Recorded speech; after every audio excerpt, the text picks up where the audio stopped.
This circuit for me is the perfect racetrack for Formula 1, but it belongs on the MotoGP calendar. Let me show you. Now, officially known as the Mandalika Street Circuit, and I say street circuit very loosely because there are no barriers anywhere near the circuit. However, F1 has had a trend in the last decade of, bringing new street circuits to the calendar, replacing old favourites. This is actually a much more common open world, open race circuit, which we much more enjoy. And I think this would give excellent racing for F1 cars. Now, with that in mind, we're going to put my theory to the test and find out exactly how F1 racing around this MotoGP circuit in Indonesia would look. So away we go.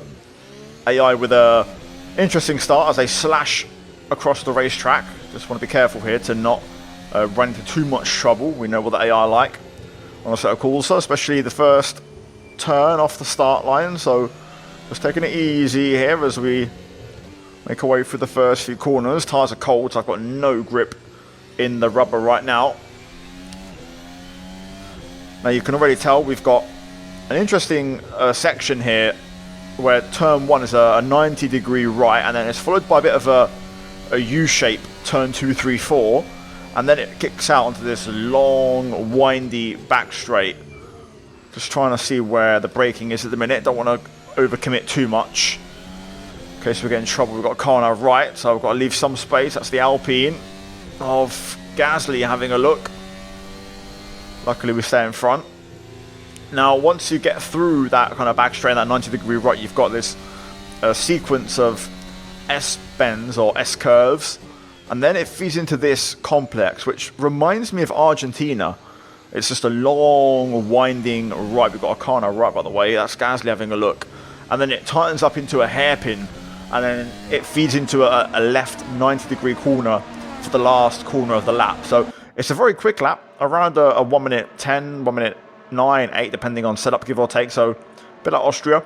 Very fast times, but it makes for a very interesting concept because you have quite a few overtaking spots. Turn 1, and now this, I want to say it's like turn 8. Once you get through these little kinks, which I'm guessing they class as corners officially, there's going to be another overtaking spot.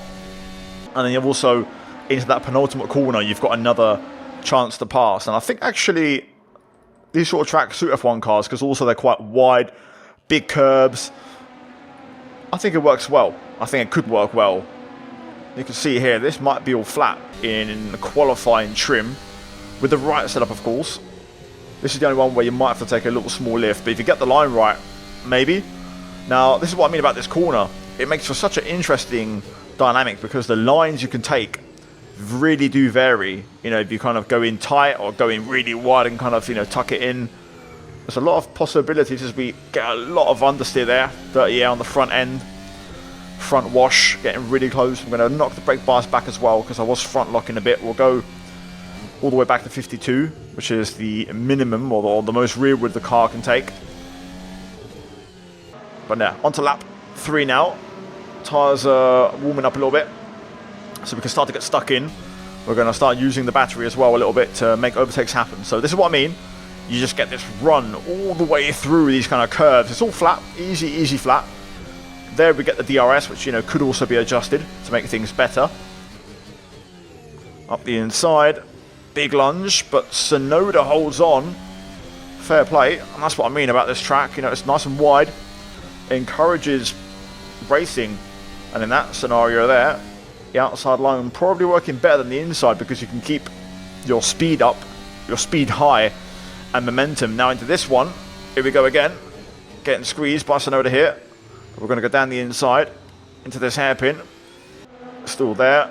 Kind of got boxed in with the Aston of Alonso through the last corner. Around the outside, we get the move done. As we match Verstappen, 109.4 and P12 at the moment.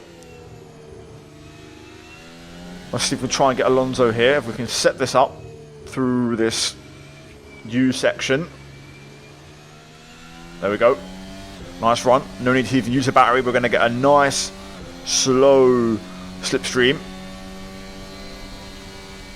Thinking about it.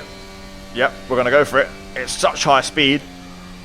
First game on, brief yellow there as Alonso did run out of bounds. This time we're going to go to the outside.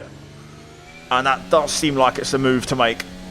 Works so much better as we get the pass. I also raced here a couple of years ago on the channel. I covered it in a separate video, but I wanted to do an updated version as I wasn't fully happy with it. Also, the track has had a lot of updates, and it really is like awesome now. The AI are really good as well. They're a little bit slow, like all tracks on a set of course, so that's nothing new, but everything's been drastically improved. Overhauled, we've now got F1 sponsors as well around the track as well to add to the experience.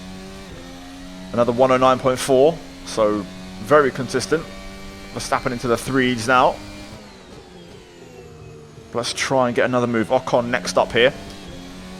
Also, we'll have updated liveries very soon to the 2025 season, guys. They're all being made. I think we have 7 out of the 10 teams so far. So we'll shortly be updating the look of these videos as we use some battery to get the run on Ocon. We're going to use a bit more now in 8th gear to really get that momentum going. Ocon, they're choosing to not defend the inside, so I'm going to try and go for the lunge. And that's what I'm talking about. Good move. If you're going to go for that, you've got to really commit to that inside overtake and send it on the brakes to make sure they can't go around the outside and kind of hang on. This is a great corner. I love this little chicane because you get that downhill section and that momentum. As we now go to the outside here. Going to give Hulkenberg the pinch. Hulkenberg hangs on though, to be fair. That's a great bit of late braking.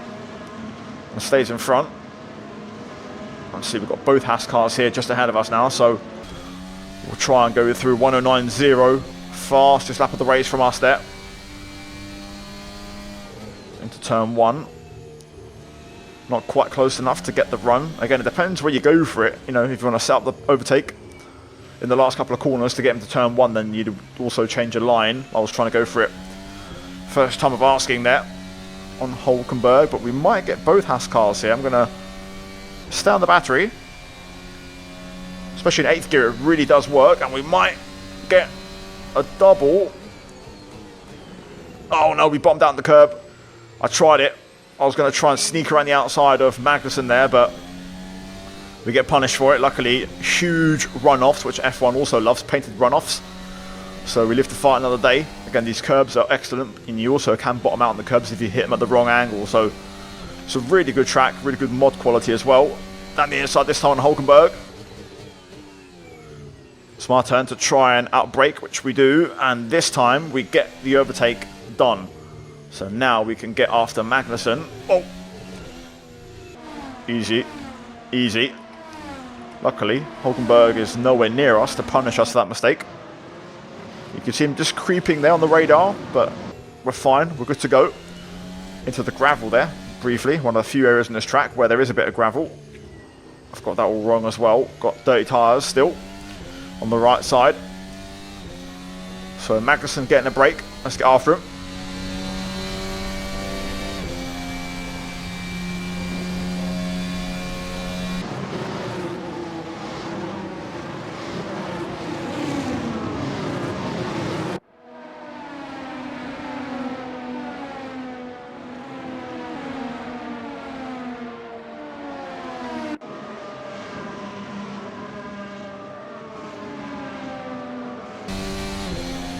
Big run, big momentum. Whoa, bit of contact.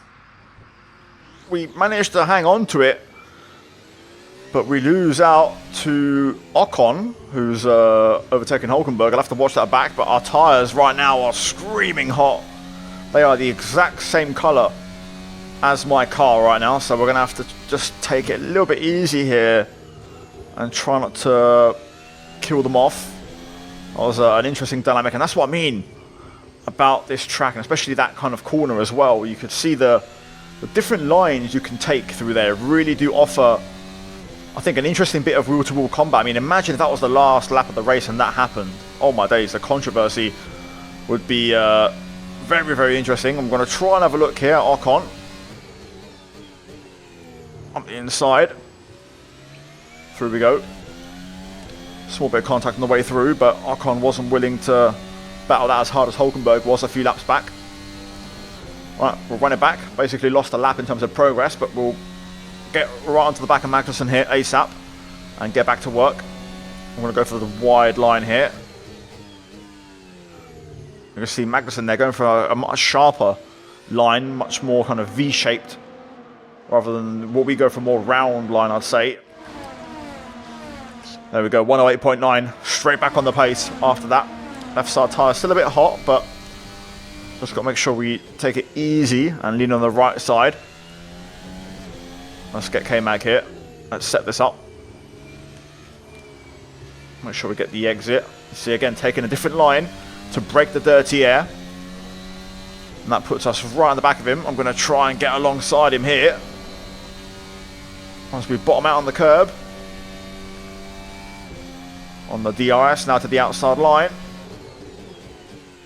Long way around. Oh, holding it. Good move. Lovely move. Fair play. Credit to Magnussen for leaving lots of space. Perez next. Let's get after him. Come on.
We might have a chance here.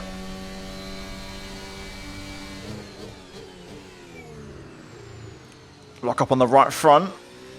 Got the exit though, come on.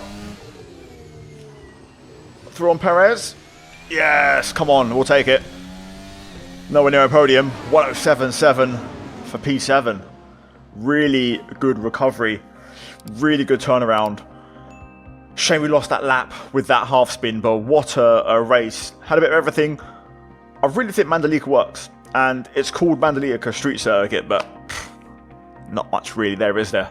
Anyway guys, hopefully you enjoyed the video, and yeah, I want to hear your thoughts in the comments down below. As I mentioned, I covered this once before on the channel, but the updates have worked really well. Track looks awesome with the F1 sponsors, and of course running the updated cars, which hopefully will have the new skins on very shortly. I want to hear your thoughts. What other tracks, maybe MotoGP tracks, which you think could work for F1 on the calendar, or maybe elsewhere in other categories? I want to hear your recommendations down below, and I'll do more videos like this on the channel. As always guys, I'd massively appreciate a like on the video, subscribe for more. I'll leave the car and the track linked down below. As always, a massive shout out to my members for supporting the channel and the videos. Also guys, check out the 2 videos on screen for more Assetto Corsa content as always, and I'll see you guys in my next video. Take care, and let's go back from me.